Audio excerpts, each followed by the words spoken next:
The city of Birmingham just wrapped up a celebration for the legendary music genius Prince. Photojournalist Judson Garner was in the mix. A long time, but I'm here to tell you, this is something else. I attended that last concert here in Birmingham, 2004. It was dynamite. He changed guitars like he changed clothes. He loved peace. What can I say? He's fantastic. When you find very few people today that can be fully transparent. We want to find a way for everybody to come out and celebrate the music that he left with us. But not just celebrate the music, celebrate the talent that he showed in terms of musicianship, in terms of creativity. Young, old, gay, straight, black, white, people around the world. And this is our way, our small way of saying thank you for sharing his life with everyone.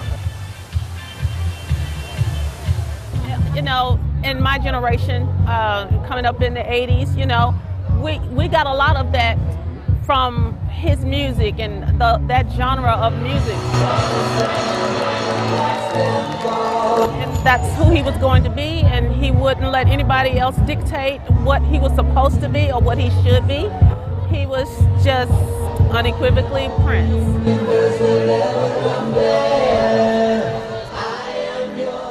At UAB.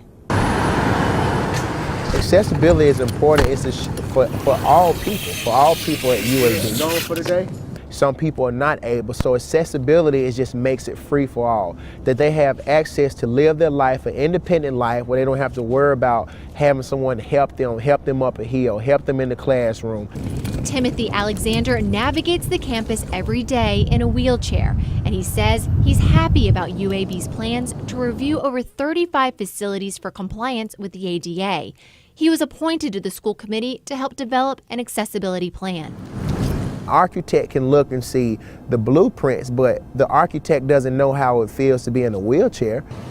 The review is part of the university's agreement with the Department of Justice and U.S. Attorney's Office to improve access at the school. Sort of, you know, whether or not to litigate this or not. So I think what this could do is to make significant changes, as I said, on the UAB campus, to make the campus more accessible for students and visitors to the UAB campus, as well as faculty members. Kessler says this settlement is a move in the right direction for equal access to education. The school has a year and a half to submit a written report describing each building and its features that do not comply with accessibility standards. The renovations must start a month after that. Something that is also a lesson for individuals in the community, people with disabilities, family members, advocates, that you actually can make a difference, okay? And if you see something that isn't right, if you see changes that need to be made, talk to somebody about it. One of the victims in today's shooting spree in Blount County feels lucky to be alive. I hear gunshots, and then all of a sudden, I'm shot. You will see surveillance video of her getting help at this gas station. And tonight, it's been more than 12 hours since a gunman went on a shooting spree in Blount and Marshall counties, and authorities still have not released any information about him. We don't know why he shot 3 people, but a woman he did shoot is telling us what happened. Sharia Harris spoke to that woman today. Sharia. Well, Steve, Jennifer Moore says she was on her way to work around 7 o'clock this morning here in Blountsville, and she says she was shot inside of her car here at this intersection. And I hear gunshots, and then all of a sudden, I'm shot. Jennifer Moore talks about the moments just after being shot in the chest. She says a bullet hit her inside of her car while she approached the intersection of US 278 and Highway 79 in Blountsville Tuesday morning. I didn't know what to think, but it was a lot of gunshots. Moore says she ran to this Jet Pep gas station at the intersection for safety. This is surveillance video from the store where you see Moore, who at this point is telling store employees what just happened. She's frantic and asking for help.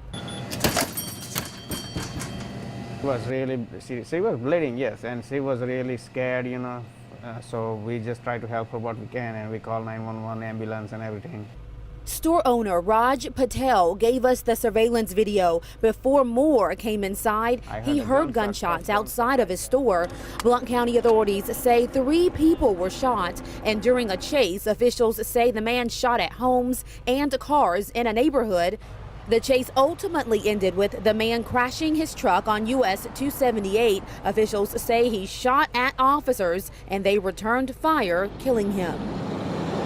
I think he got what he deserved. Like you, yeah, I'm glad he got killed because he's hurting too many people. I think he's a total maniac.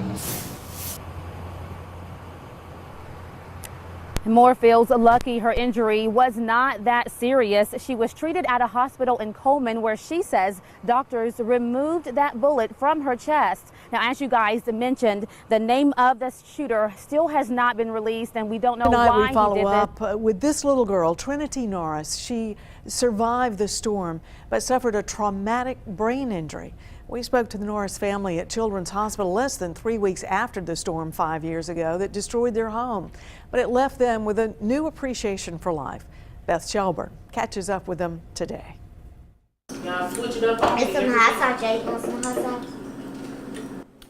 These 3 healthy, happy kids enjoy their dinner of fish and broccoli with cheese. But 11-year-old Jalen, 7-year-old Trinity, and 5-year-old J-Tex are storm survivors.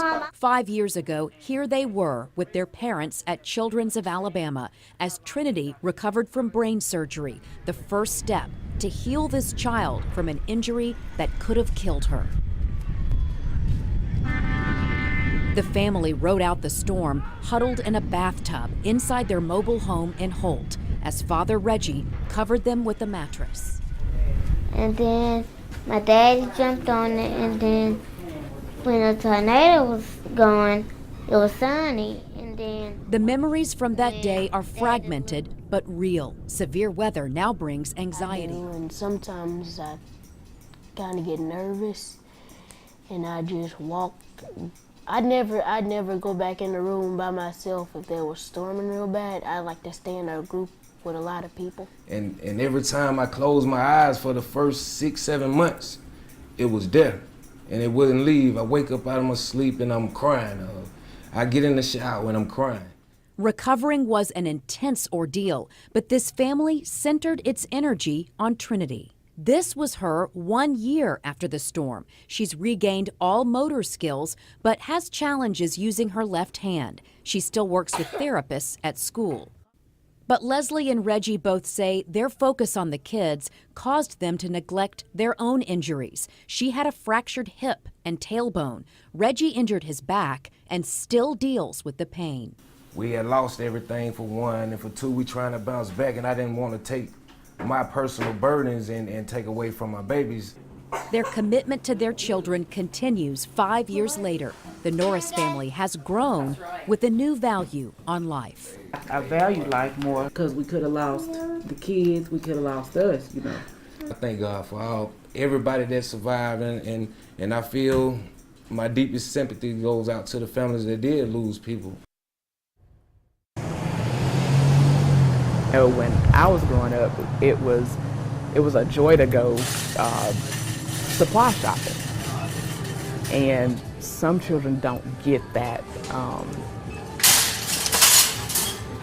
So you think about a child going into elementary school, if they're going into kindergarten or first grade, and there are other children there that may have all of what they need, and then you see a kid that does not have any of what they need.